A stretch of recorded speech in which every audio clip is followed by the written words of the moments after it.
up, you guys? I'm so excited to be coming at you with a video talking about signs and symptoms of undereating that you don't have to track. I'm really stoked to talk about this because so many women walk into our practice having these symptoms and are still undereating. I blame yo-yo dieting and all the subconscious thoughts that in order to get our dream bod, we need to keep cutting calories. Newsflash, eventually calories will get to zero and no one wants the result of not eating at all. So I hope that these signs and symptoms open your eyes and make you think, hey, I have this symptom, maybe I'm under eating, and you can start evaluating this part of your nutrition journey. So number one sign and symptom I see with under eating is fatigue. So many women come to us low in energy, whether it's a certain part of the day or it is all day, and it could be blood sugar, it could be adrenals, there could be other factors as well. But overall, just chronically under eating, not getting enough calories can definitely make you tired. Let me get cliche just for a second. Let's start with the classic analogy, I'm sure you've heard of it before, is going to be your body is a car and food is gas. When eventually we're driving and we forget to put gas in our car, what do you think happens? It pitter-patters, goes to the side of the road, stops working. Our body is the same way. Food is gas for us.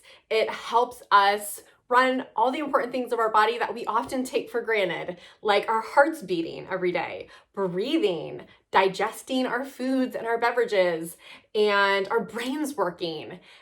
This needs energy. And I don't know if this helps you, but to put it in perspective, a toddler needs 1,200 calories. Most women are getting 1,200 calories or they're eating. Yes, I still see women eating 1,200 calories.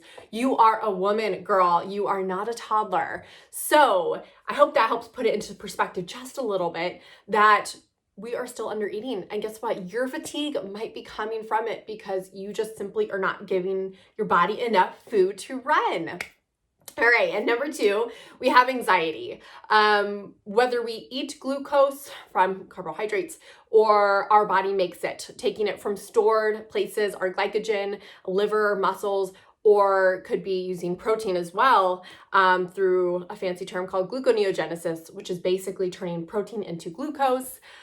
Either way, this can be a very stressful thing on the body because we utilize our stress hormone, which is, our stress hormone's freaking awesome. I know we talk down about it because, okay, a lot of us are stressed, but our stress hormone is awesome. And one of the things that it does is it helps release stored glucose and make it available to our body so we can run from the tiger. There's no tiger here. It's just that your body needs fuel because you're not fueling it. But with fight or flight responses and stress hormones, it can definitely trigger some anxiety. So if you are feeling anxious all the time, again, multifactorial, there's so many other things that it could be, but undereating definitely could be one of them. All right, here's a really surprising one. Not losing weight. Yes. What do you mean? I heard you be in a caloric deficit and you lose weight. Yes, in theory. And yes, that has truth to it, but it's not as simple. And our bodies are not as simple as a simple equation of in and out. When you are chronically under eating, this can mess up the metabolism and this can cause you to hold on to the weight.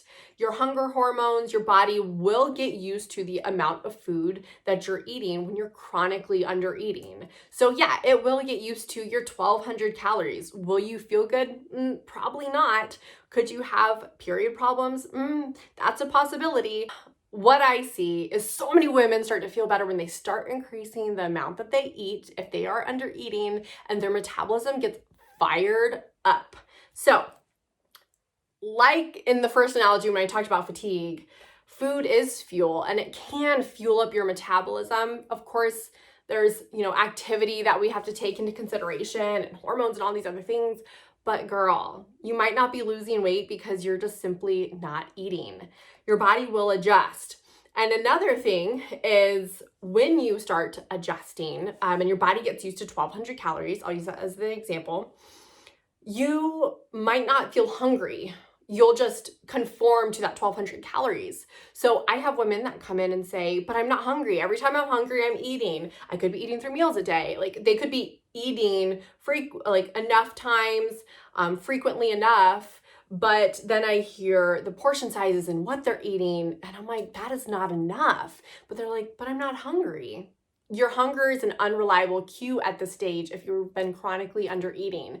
It's kind of uncomfortable when you start increasing food intake, but it's so worth it, and you can start doing it slowly so it's not too uncomfortable. Number 4, I think we're on, is going to be your hair falling out. When we're under eating, we are simply not getting enough nutrients. And girl, your body is going to prioritize what's going to keep you alive. It's going to prioritize heart. It's going to prioritize your brain. It's going to prioritize all the things that you need to survive. And what doesn't come optimally, or what doesn't get prioritized, is your hair. You don't need hair to survive. Come on.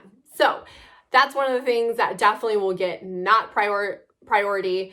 You'll have a higher risk of nutrient deficiencies. You will have potential thyroid issues, which hypothyroidism, a symptom is hair falling out. So it could be your thyroid. Either way, hair falling out definitely could be a sign of under eating, maybe indirectly affecting thyroid, sure, or nutrients. Another one is that your exercise recovery sucks. You're working really hard at the gym and you start not to be able to get through your workout. Fuel, let's go back to the analogy, gas. You don't have enough gas in the tank to get you through your workout. You just have enough to survive, let alone trying to lift 150 pounds. And then also you might be like, where the heck are my muscles? I am trying to do strength training and trying to gain muscle. Well, guess what, hun? When you're exercising, you are breaking down the muscle, but it's in recovery is when you're rebuilding. And in order to rebuild, you need the fuel. So you might not be getting your muscle gains that you want if you're not fueling your body enough.